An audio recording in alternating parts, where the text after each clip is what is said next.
I don't know, fitness is no longer optional.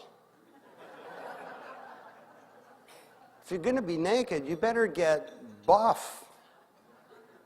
Meaning you need to have good value, because value is evidence like never before. You say you have the best products, it better be the best. But also you need to have values as part of your DNA. We need to share intellectual property. Not all IP, but some IP. You know, at Davos this year, I participated in an historic announcement. It was led by Mark Parker, the CEO of Nike. And Nike, with some other companies, launched something called the Green Exchange. Sure hope the US federal agencies will participate in this thing, where you take intellectual property having to do with the environment and you place it in a commons. Not just so that a rising tide lifts all boats, but companies will do this for competitive advantage. So Nike may have a patent that makes rubber last 3 times longer. They place it in the exchange. Adidas can't use that, but Rubbermaid can. And if Rubbermaid does, a license stream goes back to Nike. And if Rubbermaid adds some IP to the patent, then Nike can take advantage of that. Sharing is not about socialism or being good or something like that. It's about thinking differently about intellectual property in a world where IP is not made of atoms, it's made of bits, and it doesn't know all the rules. It doesn't know how to behave.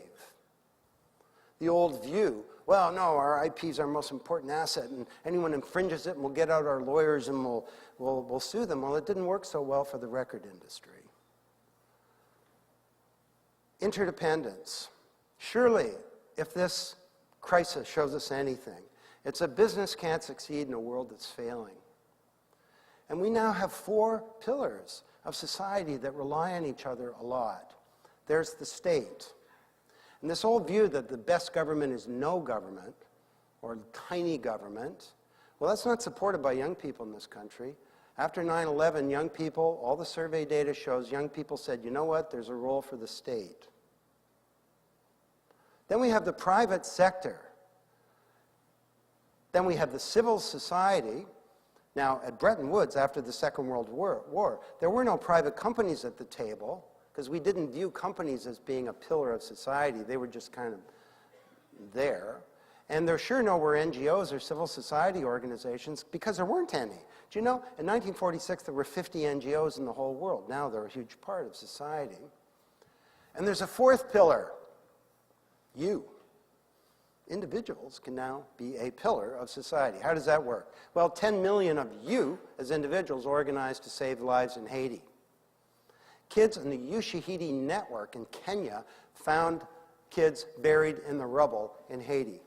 On Ushahidi, a little kid, this is the opening story in the book. She was in the rubble. She'd been there for days. She got her little mobile device and texted in Creole, and the Ushahidi picked it up. They triangulated her location. The rescue crews went in, and they saved her life. Kids in Kenya were pillars of society, saving lives in Haiti. Ushahidi was used in Snowmageddon in Washington by authorities to figure out what was going on. The final theme is integrity. And that's about being honest. It's about being considerate of the interests of others. It's about abiding by your commitments. And it's about transparency. And together, these are the foundation of trust. Trust, what is trust? I think I can say it in a sentence. Trust is the expectation that the other party will behave with integrity, that they'll be honest, they'll be considerate of your interests in a negotiation, say, they'll be accountable by their commitments, and they'll be open. The expression, what are they hiding, shows a relationship between transparency and trust. 5 principles for a new age. Now, let me just pick up on a couple of these, and then I'll wrap it up, and we'll bring Vivek up here and have a conversation. What should we talk about? The random generator, says the financial system. I'm going to have to get a random thing. Okay, so for each of these, we have an old and a new. Here's the old, Wall Street. And sure, it's been maligned and has a pretty pejorative image. But from this crisis, you know, honestly, it's kind of well-deserved. I mean, this financial crisis, to me, was a violation of all of those principles. Let's take something like integrity, okay? I'm going to lend all of the people at this table some money for mortgages, subprime, and I know none of you can actually make the payments, and you're not even going to be able to make the first payment.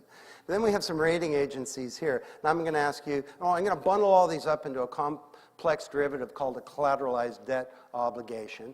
And then I'm going to take this thing and then get these rating agencies to rate it AAA. Oh, by the way, I pay you folks.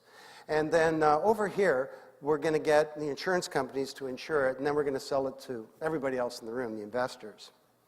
Well, that's an integrity violation. It's not about being honest.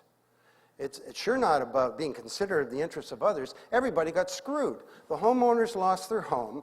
The rating agency looked ridiculous. The insurance companies went bankrupt. The investors lost their money, and the entire capitalist system almost collapsed. And if you're a young person today, you can't get a job because of that. It sure wasn't about transparency or openness. Nobody knew what was going on. We need a new model. So, well, what would a new model look like? Well, here's a little tiny piece of it. Right today, the banks are not lending money to entrepreneurs because they have about $1 trillion of toxic assets sitting on their balance sheets. It's actually $1 trillion plus or minus $1 trillion, because nobody knows what these things are worth. They're all these collateralized debt obligations. So how do we figure out what the value is? We can't mark them to market because there is no market. We can't mark them to model because no one will believe a bank to say what the value of these assets is. Why don't we create a Linux for information about toxic assets, a human genome of risk management? We'll place all these things in the commons, bring all the world's modelers together, and they can determine the value of these assets, enable the banks to dispose of them. This is not a harebrained theory. It's underway right now, and it's being conducted by an organization called the Open Models Corporation. That's one tiny example of how we could use these principles to rethink the whole financial services industry anew. Be part of creating a financial services industry where it's deep in the bones of every executive that the purpose of this organization is not only to advance the interests of its shareholders, that banks perform a function in society, and we give them a license as a society to perform that function. How about newspapers? Well, this is a big worry because the old model is failing. So what is the Chicago Sun-Times went bankrupt along with 69 other newspapers. What does the new model look like? Is this it? Well, I'm not sure. What are we trying to achieve? I mean, the press is the foundation of a free society. We need to have good journalism, investigative reporting, quality. We need to have context. You know, when something's on the front page of the Wall Street Journal, the New York Times, that says something to a reader. It says, in the judgment of these institutions, this is important and I should know about it. Well, if all that breaks down, how do we get context? You know, today, there is a real danger that we're all balkanized into all kinds of little points of view that we agree. I think a lot of people watch these extreme points of view on TV or on the internet that have so bipolarized Washington and the nation, not to be informed, but more to give them comfort for their own point of view. Where's Walter Cronkite?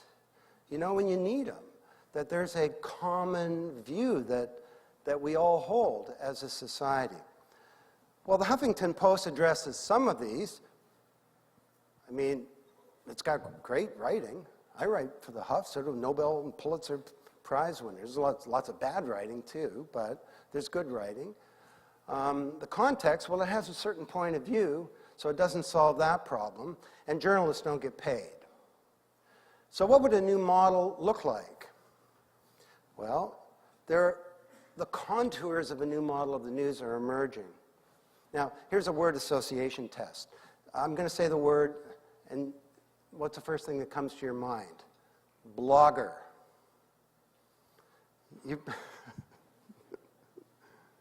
Dope. It's not bad. I mean, that's kind of the thing that comes to mind, isn't it? Do you know that 28% of bloggers do it for commercial reasons? And half of those make a full-time living, largely through advertising. Almost all of those have a university degree, 40% of them have graduate degrees, and 60% of them are former journalists from the mainstream media. A lot of them are making $100,000, $200,000 a year. Why don't we aggregate them all together? And you're the sports bloggers, and you're the political bloggers, and you're the education, you're the economics bloggers, and you're the, whatever, cultural bloggers. And then we'll hire this table over here to do marketing, and you folks over there are accountants. You do the actuarial economics to figure out how this advertising revenue gets distributed. This is a workable model that's starting to emerge. But it's not going to come easily, and all of us need to be vigilant. Will you be wise, like young Rahaf saying, I have 60 RSS feeds, and I purposely get points of view that I disagree with, because I want to be open, and I want to triangulate my own point of view? Or do we just become lost in these self-reinforcing echo chambers, where all we hear is our own perspective on things? Let's, what else we got? A couple more here. Well, global problem solving. This is a big concern. Take something like climate change. I was at a session with Bill Clinton where he was arguing that if we reduce carbon emissions by 80% in the year 2050, not by 6%, by 80% in the year 2050, it'll take 1,000 years for the planet to cool down, and in the meantime, some bad things are going to happen, like 1.5 billion people are likely to lose half of their water supply in the next 10 to 20 years. This is a big problem. And we have differences over how big it is, but everyone knows this is a problem. And the solution is not for us to buy a Prius or something, although that may be a good idea. We need to reindustrialize the planet, and we have about 40 years to do that, maybe 50. So all of these nation states that, by the way, came out of the period of the transition from feudal agrarian to industrial capitalist society, we created nation states around national economies and the rule of law and boundaries and a language and institutions of government. It's a good idea, nation states for national economies, except for this little detail that we have a global economy now. And these global institutions, a lot of them that were built after the Second World War at Bretton Woods, the United Nations, eventually the IMF and the WTO, and so on, these institutions are having difficulty getting nation states to do things because nation states seem to be the wrong size for the global economy. Now, don't get me wrong, the nation states are not going to go away, but we need to have something else. Well, it turns out on this issue of climate change, there are 20 to 30 million people organizing on the internet around this question. And they're not just talking about it, they're doing things. There are architects retrofitting old buildings, and there are kids in schoolyards who are figuring out how to reduce carbon in their school districts. This is the first time in human history when the world is being mobilized and we're all on the same side. We've been mobilized before around world wars, but we were on different sides. We're now basically on the same side. You know, Mark Twain famously said about the weather, everybody's talking about the weather, nobody's doing anything about it. But you know what? We have to do something about the weather. Do you have any idea how hard this is going to be? It turns out that the killer application for the internet may be saving the planet, literally. So new multi-stakeholder networks involving thousands or millions of people are emerging as a new model of global problem solving. I mentioned Ushahidi, Kiva, microfinancing. They've raised $200 million. For $70, you can get a pump so that a farmer in sub-Saharan Africa can stand on this pump and can irrigate an entire field and support a whole village for $70. Somehow our aid agencies couldn't find a way to make that happen. Kiva is through microfinancing. It's a bunch of volunteers basically working together. What else? Well, I'll go quickly to the end here because I've just got a few minutes left. But, I mean, the university, it's based on this model of pedagogy that's called the lecture. I mean, here's how it goes. I'm a teacher, I have knowledge. You're a student, you're an empty vessel, you don't. Get ready. Here it comes. Your goal is to take it into short-term active working memory and through practice and repetition to build deeper cognitive structure so you can recall it to me when I test you. Well, K to 12, there's going to be a lot of that, testing stuff going on for sure. Sage on the stage. Drill and kill. The lecture is the process whereby the notes of a lecture go to the notes of a student without going through the brains of either. Now, I appreciate the irony that I'm standing up here giving you a lecture. This is actually not a good way of learning. Who's going to remember the 4 drivers, the 5 principles, or the 16 institutions that need transformation, or the other stuff? I'm just trying to convince you of an idea. There's a role for a lecture there. What's wrong with that model? Well, it's one way. It's one size fits all. It's teacher-focused, and the student is isolated in the learning process. You know what it is? It's an industrial model. It's called mass education. It's kind of like mass media, right? Centralized, one way, one side. Or mass production, or mass distribution, mass democracy. I'm a politician. Listen to this negative ad where I attack my opponent, and then you go vote for me, and I'm going to broadcast to you for 4 years, and then we get to do it again. Now, that's a stereotype of democracy, but for a lot of young people that have grown up interacting, they want a different model. We need a new model, the university, that's student-focused, that's customized. And this is not about technology, although technology is important. It's a change in the relationship between the student and the teacher in the learning process. The other thing is we need to change not only the model of pedagogy, but how knowledge gets created. How weird is it that around the world there are tens of thousands, probably, of psychology professors, each developing their own little way of explaining what behavioralism is? You know, their own PowerPoints and notes and exams and soon software. Couldn't we cooperate and have collaborative knowledge creation? Well, MIT has made a great initiative to make this happen. We need a meta-university. It's not that the campuses will go away, they're still important, but we need to cooperate in terms of the creation of knowledge. All right, what else have we got? How about government? Okay, well, let's end with a couple on government. You know, 80 years ago, the word bureaucracy was the big hot term in management. We needed bureaucracies to protect the public purse, to prevent graft and patronage and corruption, cronyism, and so on. And the old model of the government bureaucracy came out of the same period in history as the vertically integrated corporation. Well, just like in the private sector, corporations are unbundling into business webs. There's the Cisco one on the left. We can create governance webs. And when I talk about e-gov, I'm not talking about paving the cowpath. You know, the reinvention of government's an idea that's been around for quite a while. We need to get beyond automating existing ways of doing things to think about how could we change the architecture of public value? Meaning, how could we change the way we get capability, the division of labor in society regarding public value? So Neighborhood Knowledge Los Angeles, this is 10 years old now. And it's a lighthouse of what we need to do. All the government does is provide data. Governments have all this data. Make it available. Open it up. Create a map of LA. The map changes color when the data changes. Housing code violations, petty crime statistics, deadbeat dads, and school dropouts, and so on. A community's in duress. People find out. Civil society organizations intervene, and it avoids a blow-up. I was with the CEO of Melbourne a couple of months ago, and I said to her, just tell me classes of data that you have, because there are thousands of them. And I said, how about bicycle accidents? She said, sure, we got data about that. I said, just release it.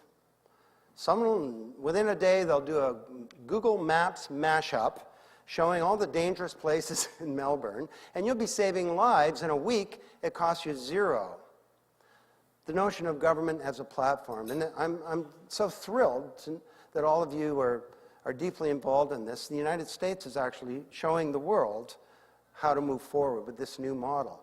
That's a very different model than the old, I'm a government, I take taxes from you as a citizen, and we have these people inside our boundaries that create these services, and we deliver them to you. We hope you enjoy our services. This is, no, we have a global collaborative platform. We have all this data. We'll give the data to you, and we'll let you self-organize to create public value. And we'll have way better government. This is not about outsourcing. There's nothing in the first place. It's a new way of thinking about what is a government. So flu tracker, I mean, these are, you know, countless examples. I could go on and on. DC.gov. Manor, Texas, a little town, basically releasing data and creating a new platform. Apps.gov, great stuff from the GSA. So the final one that I'm going to mention is democracy. And again, arguably, we have a model that was a big step forward, created representative institutions, but there was a weak public mandate and inert citizens. And it's now got to the point where in elections, we're so bifurcated, and we listen to these extreme points of view. Nobody knows these negative ads, if it's true or not. And young people are disengaging. They've grown up interacting and collaborating, and they want to be involved. What could we do differently? Well, I'm not talking about direct democracy. Let's be clear. This is not about, remember Ross Perot and the electronic town hall? You get to vote every night on the evening news. Democracy is a lot more than majority rule on a nightly basis. One of the things it's about is protecting the rights of minorities. We have representative democracy for good reasons. Making laws is complicated stuff. But we can move towards a new age of engagement where do things like Habitat Jam. 40,000 people had a 3-day conversation on the web about how to solve the housing crisis. Why couldn't we have a conversation in America about how to solve a problem?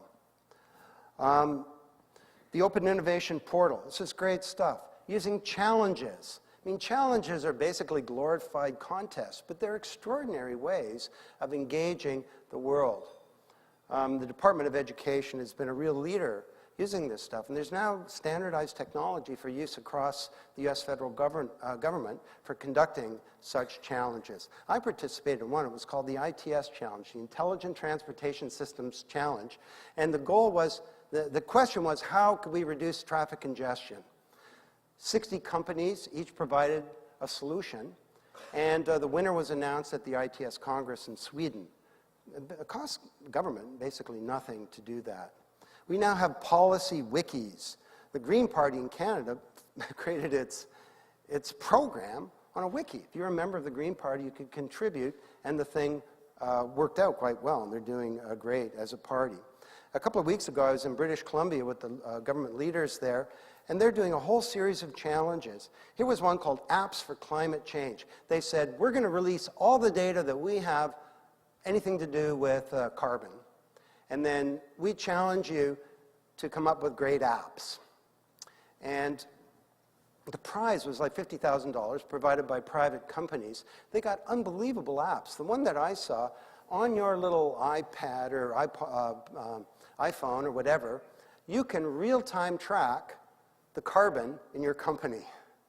And if you turn off the lights on a floor, you can see the change in the carbon emissions. And this is a fantastic app that's now available. It costs them nothing, government as a platform, to create, but it's also a way of engaging citizens. It's a new way of thinking about democracy. GOBC, another one, I'm going to just pick it up here. Santa Cruz now has developed its budget collaboratively with the citizens. We got Gulf Pulse, the Federal Register at your fingertips. Again, engaging people, access to all kinds of information. These things are going on in countries all around the world. And as part of this Government 2.0 thing, we've been building these cases. The future of Melbourne, what should our city be like? Held a big conversation and discussion, came up with all kinds of ideas. Tens of thousands of people were involved. This is a little different than you vote, I rule. You're a passive recipient. City of San Francisco is doing some great stuff. challenge.gov. I think that we're in the early days of a second wave that's based on,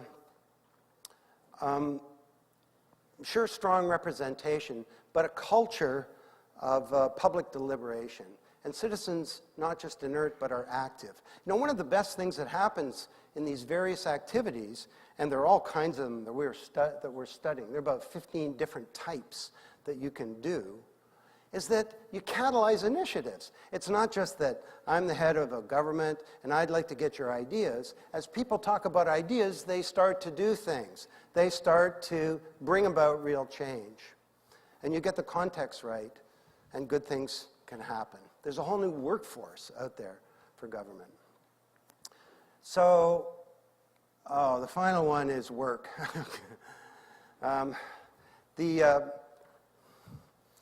The best-selling management book of all time is sure not written by me. It wasn't written by Peter Drucker either. It was written by Scott Adams. And he really nailed it, didn't he? Well, if electronic mail is a great technology for sending a thank you letter to one of your friend's parents, how could we move beyond that? So we have document-oriented systems that are great, and that's a step forward, but we need to move beyond them. We have knowledge management, but that failed because it viewed knowledge as a finite resource, and you achieve it by containerizing it.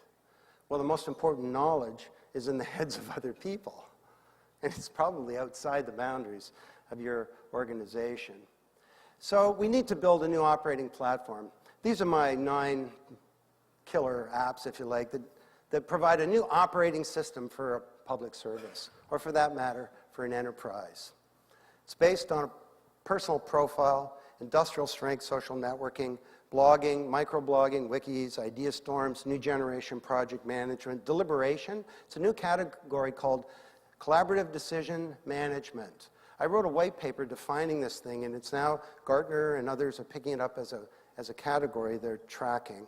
If you just Google collaborative decision management, you'll get the paper. And of course, the back office administration. These are new operating platforms. But what do we do? Well, rather than embracing these tools, now I'm preaching a bit to the converted here, happily, but in many countries and in many organizations, we do the opposite. You know, banning Facebook. I was talking to one youngster, I was talking to one youngster who works for a government agency in the United States, and I said, what was the effect of banning Facebook? He said it was the single most demoralizing thing management had ever done. It said to us, we don't get collaboration, we don't understand your generation, and we don't trust you. I was talking to the CIO of a state where the governor had banned Facebook. I said, why did he do that? He said, well, the governor felt that young people were wasting their time on the job. To which I said, well, if young people are wasting their time, is that a technology problem? You fix that by banning a technology? And he said, well, no, I agree. You know, it's about workflow and performance management, job design, and so on. I said, what was the effect of banning Facebook? He said, well, everybody went to MySpace. We do the opposite of what we should be doing. So this is for another day. All different categories of these tools, depending on how centric they are. Some are people-centric, some are domain-centric, some are document-centric, and so on. This is one called Spaces. Full disclosure, I'm a shareholder in this company. I think it's great. And FedSpace. Wow, what a great step forward. This is the beginning of something extraordinary. I don't think these are about tools that go beyond email. I think it's a new operating platform that changes the metabolism of a government, that changes the nature of work and the way we get capability to do things. I could think of nothing more important, actually, than embracing the collaborative platform for the 21st century. So, to close, that was a little taste. I think I just described a new paradigm to you, going from old to new. And when you get one of these, you get a crisis of leadership. Vested interests fight against change. New paradigms are nearly always received with coolness or worse. You know, Bill, not all of my books have been bestsellers. I wrote a book in 1981 about the internet, and it was like a study in bad timing. I think my mother bought most of them. But you know that I was received with coolness or worse. Mockery, actually. And you know the reason why people said this will never happen? Could you guess? This is like 1981. Managers and professionals will never use multifunction workstations connected to this vast network of network to change the way they work because they will never learn to type. All these profundities were reduced to the question of typing efficiency. I went around giving speeches. I became a typing evangelist, you know. But so how will the federal government find leadership for change? You know what? It's in this room. You're the people who are at the intersection of all of these huge transformations and information technology, which is the enabler. And I hope you'll think that leadership is your personal opportunity. You know, the transition from agrarian to industrial society, from feudalism to capitalist democracy was a rough one. And these kinds of transitions happen with great discord. In that case, was revolutions. The French Revolution, the American Revolution was that. You look at Williamsburg, it was the old colonial nobility with their old models of all these institutions that was confronted by a new model that represented the future. All across Latin America, the national liberation movements was a shift between the old agrarian nobility to the new modern society. And if you look around the world, there's cause to be concerned. Now in Iran, here you have the biggest demographic of young people in the world relative to the rest of the population. They have access to secular information. This is not about who gets elected in Iran. It's a challenge to the theocracy. It is a revolution, and it will not stop. And the cat is out of the bag. The train has left the station. The horse is out of the barn. I mean, the genie has escaped from the bottle. This is not going to stop. And as we look around at the world, we can see storm warnings of very difficult times if we don't find the leadership to bring about this transition. I mean, just from the last few months, you know, the live fire zone in Thailand, Greece, sovereign debt crisis. Any one of these countries goes under, it'll bring down the euro and the whole global economy. We have huge protests in Japan. This is 18 years after that financial crisis. Toronto, people in the street rioting. Then we have these huge problems that result from our inability, our externalizing of costs onto society and what we're doing to our shrinking planet. This is a time of great danger. This is from last week. And great peril. It's also a time of unbelievable opportunity. Let me end with a thought. This is a dinner speech, so I thought we could have some fun with this. When we finished off the book, we were wondering, what does an age of networked intelligence look like? And we went to nature to try and find some models that might give us some insights. And if I could have the next the video, please. In nature, in the moors in the UK and other parts of the world, an extraordinary thing happens with some birds. They're starlings, actually. And the starlings are out sort of doing their starling thing around a 20-mile radius during the day, and then they come together at night, and they create one of the most extraordinary things in nature. It's called a murmuration. It's in reference to the murmuring of the wings of the birds. And the murmuration is not just for show. The birds come together and they warm up for the cold night ahead. And the murmuration also enables the individual birds to protect themselves from predators. You can see actually in this picture that's coming up, the birds are being attacked by a hawk, but the birds decide, I think we'll go after the hawk instead, and they chase it away. They understand somehow that their individual interests are tied in with their collective interests. And they function on the basis of some kind of implicit principles, very primitive, but they're principles kind of like the ones I was describing to you. They're functioning on the basis of interdependence. They know that their collective interests are somehow the same as their individual interests. they're sharing information. You know, one of the things they're doing is sharing information about feeding locations. There's an openness. There's kind of a collaboration that happens. Each bird is functioning on the basis of its own local view of the world, but somehow they collaborate in such a way that scientists have said that there's never an accident when they study these things. And then when the moment is right, this amazing thing happens. And it kind of made me wonder.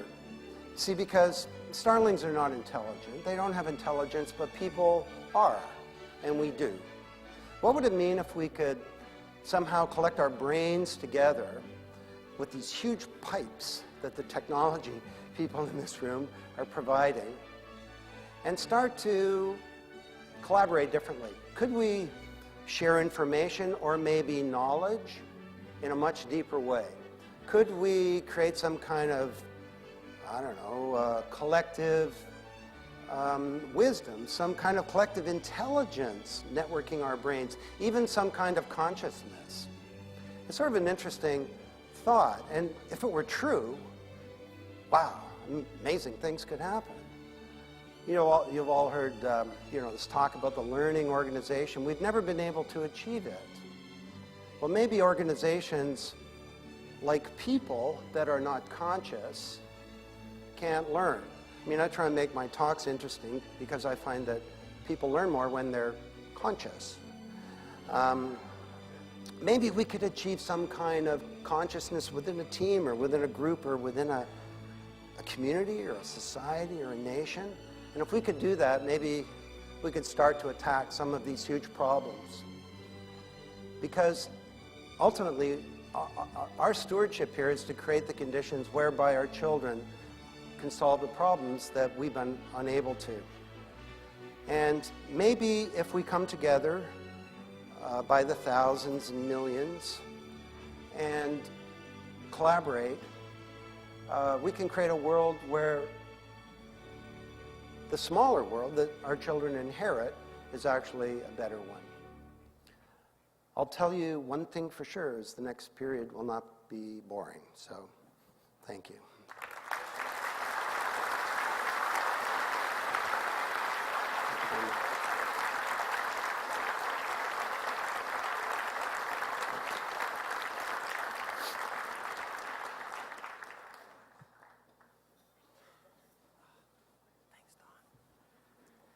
Thanks, Don.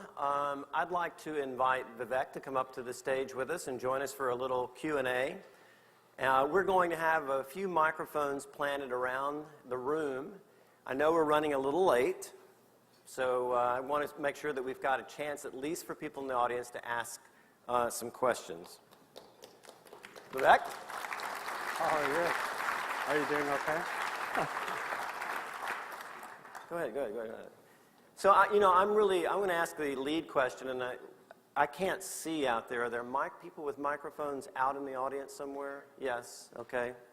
Right, gotcha.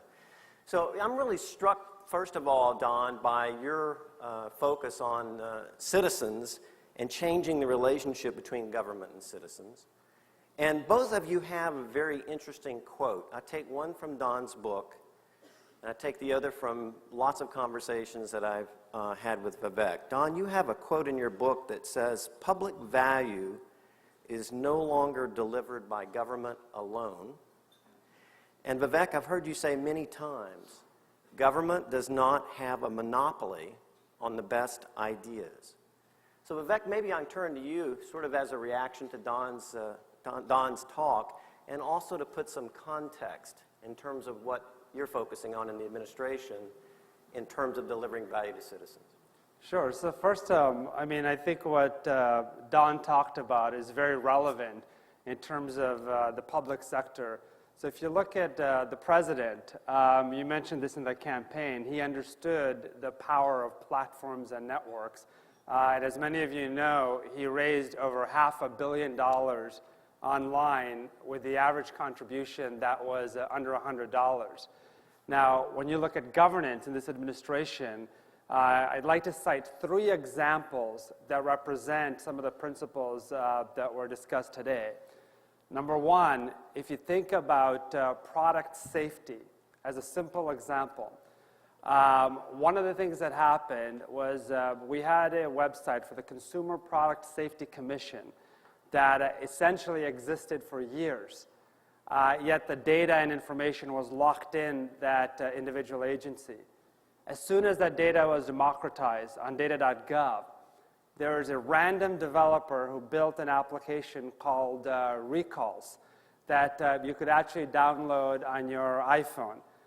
And one of the things we decided to do when I looked at this app, I said, wow, this is really interesting, that you can actually browse on your mobile device all the products that have been recalled, and you could actually see these products on a real-time basis. And I never met this individual. So then I sat down with Dave and I said, well, you know what? Why don't we invest a modest amount of money to take this application to the next level?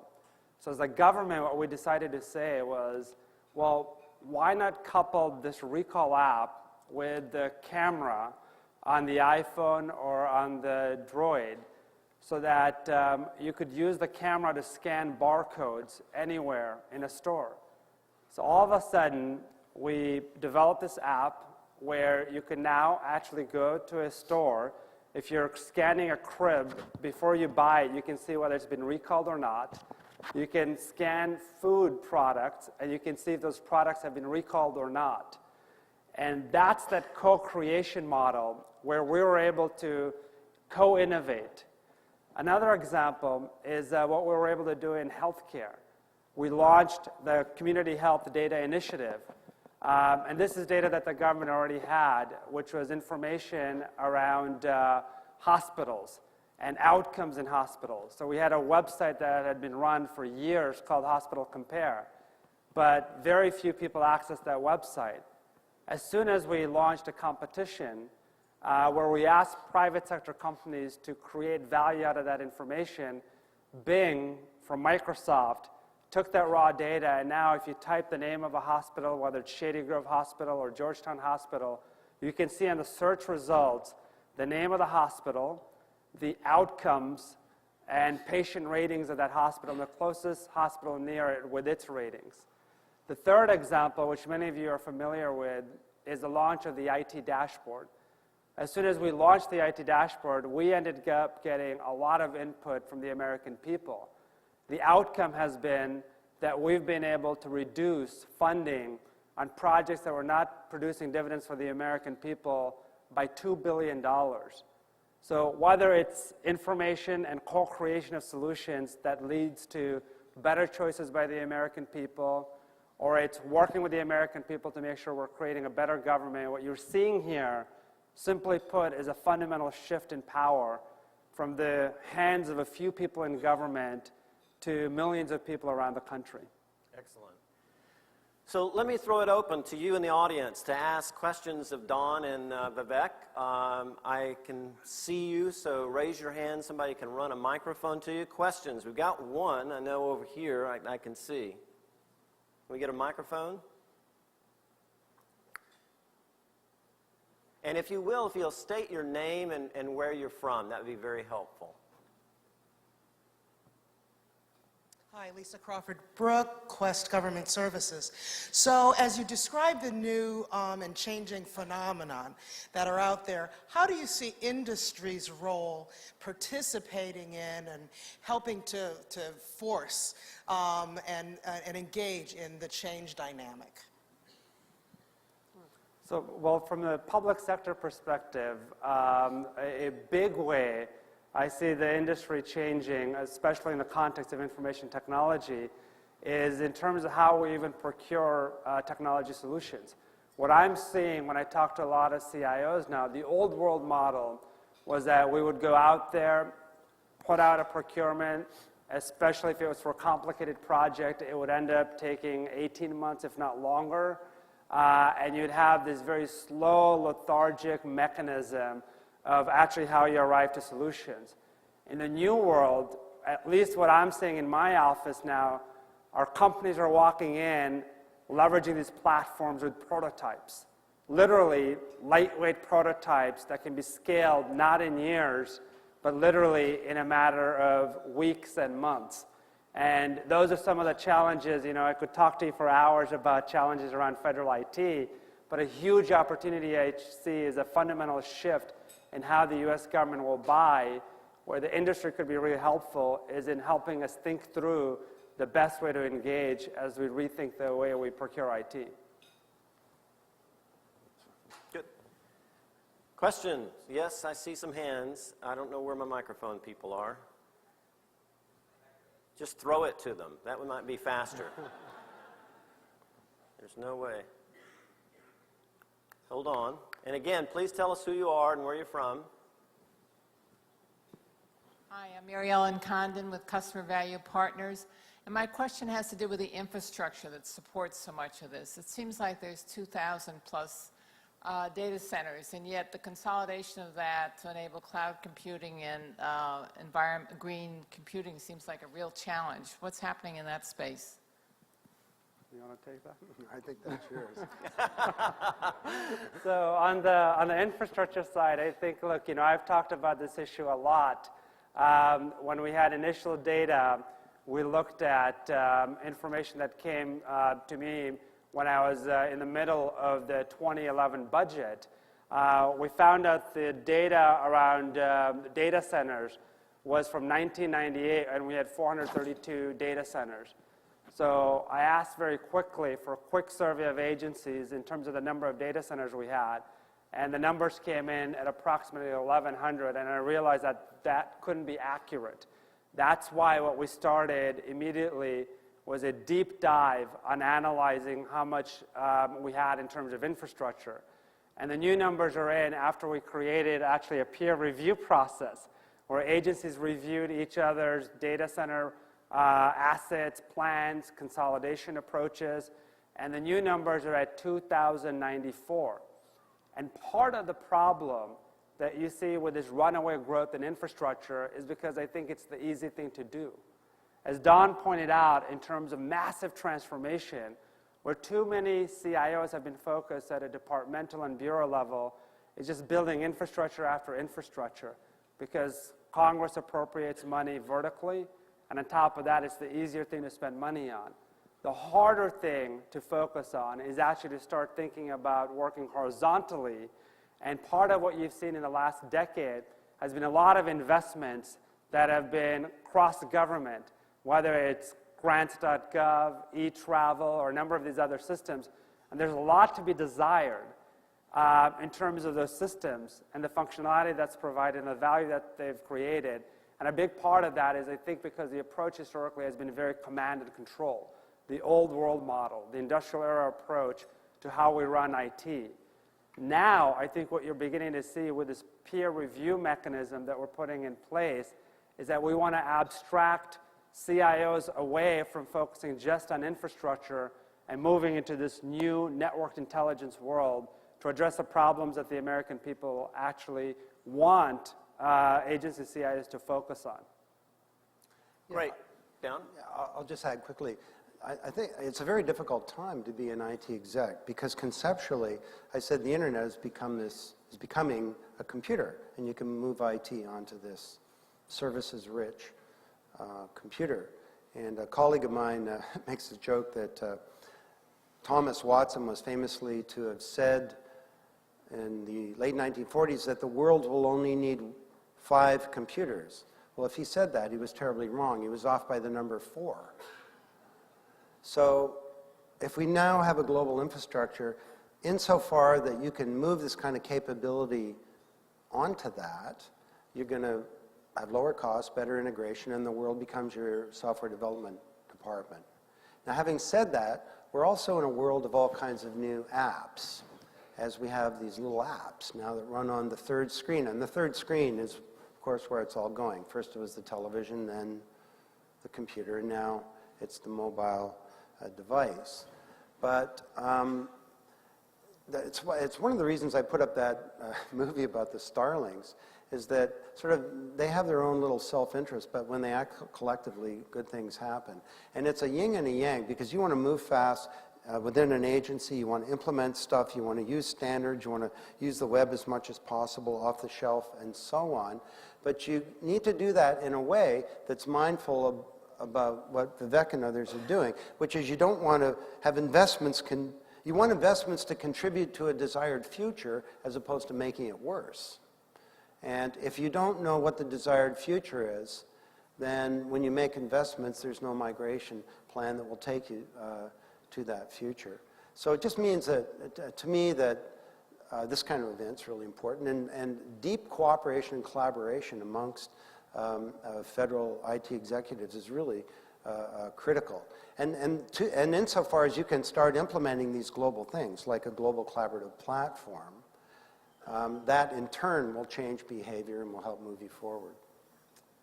Well, I know Vivek's staying for the evening and will be out among us tonight to answer some more questions. Don, thank you so much for a very insightful presentation. I believe you'll be outside the doors here signing books for people interested. So everyone give a warm round of applause for both Vivek and for Don.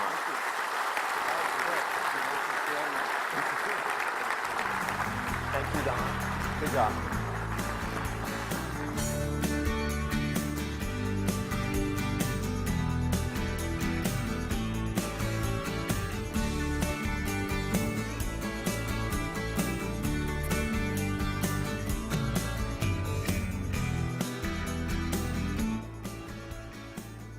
Kathy, I bet you can't name that tune. What a fantastic kickoff for 2010 ELC. We know everyone's very eager. We've gone beyond the allocated time. We're very eager to get into the evening's festivities, so we'll give you just a quick preview of tomorrow's events, and we'll save the details for in the morning. We're going to begin our day with breakfast at 7:30 in this room. Please be sure you've finished breakfast and are ready for an action-packed day of discussion by 7:45. We will then kick off the conference. And at 8:30, we'll move into the track sessions. There will be 4 concurrent tracks: healthcare, sustainability, cybersecurity, and governing accountability, each with 2 morning sessions and afternoon sessions.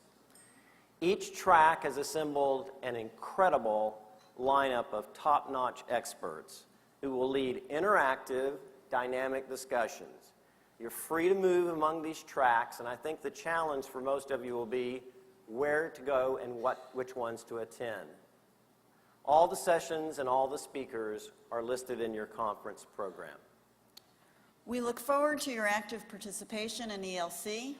Before you head out to the networking events tonight, let me just remind you of a few important logistics.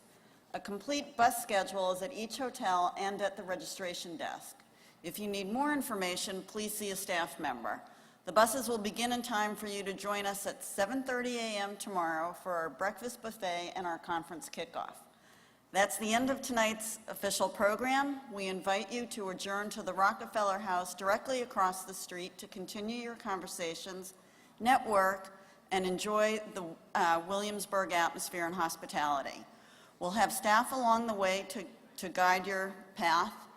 Dave and I look forward to seeing you there, and tomorrow here in the Virginia Room for breakfast bright and early at 7:30. Welcome to ELC 2010, and enjoy the rest of the evening.